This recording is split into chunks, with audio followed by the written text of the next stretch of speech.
are at Cedar Point for the first time in 15 years, now with 3 little kids in tow and my 3 nephews. A couple of kids are on there.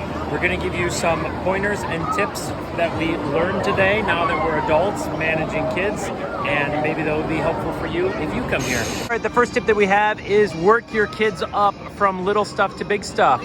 We chose a different strategy, which was terrible. We thought we'd put the kids on a big coaster first before they could get psyched out from riding a little one. We all went on Maverick because Iron Dragon and Gemini were closed, and my oldest son spent most of the time crying and is more or less scarred. So work their way up in the little stuff, and then maybe that's obvious to other people, but it wasn't obvious to us, and so that's the first tip. Second tip, if you come on a Tuesday or Wednesday, it's way less crowded, no rocket science there. I called Cedar Point, they said Wednesday's the loneliest day or the best day to come for crowds.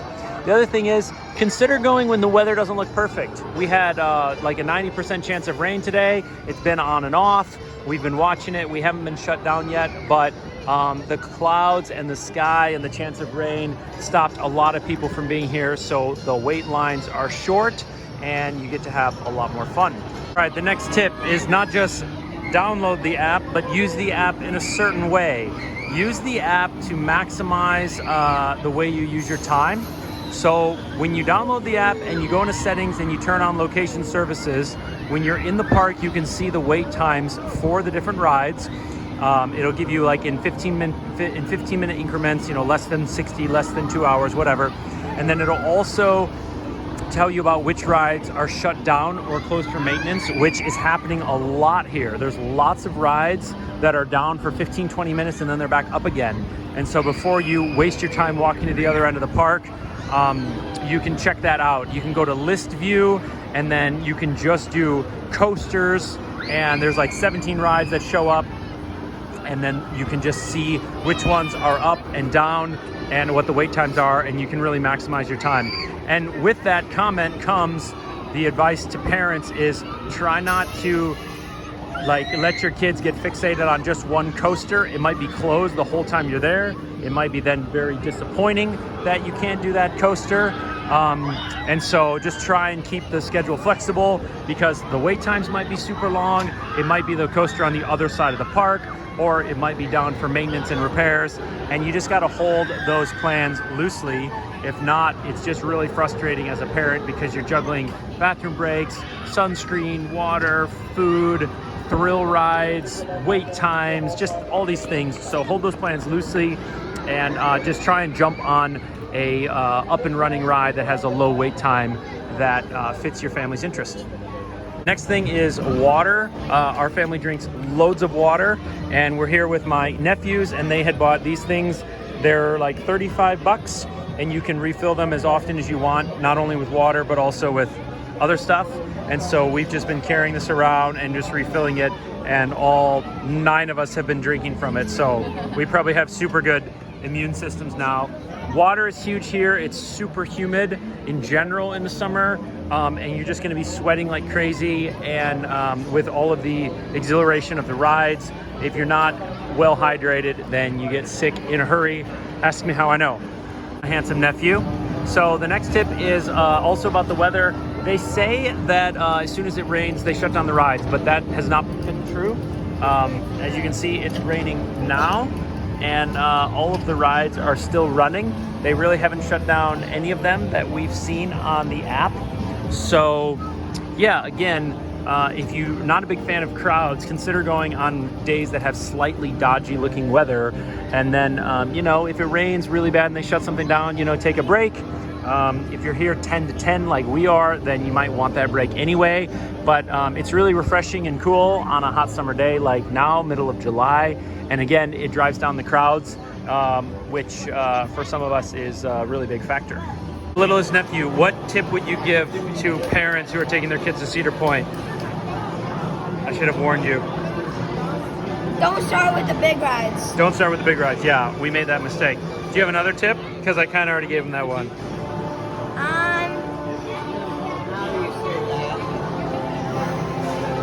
When you look at the rides from the ground and they look huge, and then when you're actually up there, are way, like... It's not as scary, right? Yeah. It's scarier to look at them than to ride them, right? Yeah. Good point.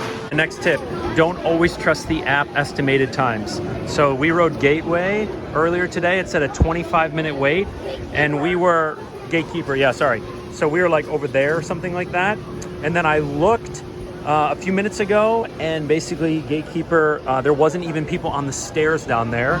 So it was like a 10-minute wait, but it still said 25 minutes. So also use your best judgment because they don't always update the apps immediately. Do you have a tip for parents who are bringing their kids to Cedar Point? Sometimes don't bring flip-flops. Don't bring flip-flops, that's a good tip. Crocs are pretty good, but you do get croc burns, so bring some Leuco tape. Next tip is what to bring. This may vary from person to person, of course, but a backpack, it kind of feels like too much, but like a fanny pack or a hip belt or something like that, or a hip pack is a nice compromise, or a really small backpack. Sunscreen's a big one credit card, you don't need a driver's license, they don't do cash anymore. Of course, your phone, maybe a power bank for your phone.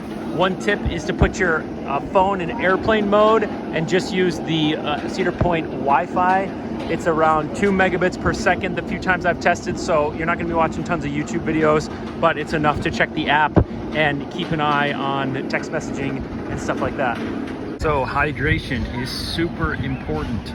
I've been dehydrated here before and it's miserable. Along with sort of the overcast skies, you don't always get a sense that it's super hot and you're sweating a lot. And the exhilaration and the adrenaline of these rides can really throw you off out of your rhythm. And so please drink a ton of water, more than you think, and eat healthy foods. Don't eat the stuff that they sell here.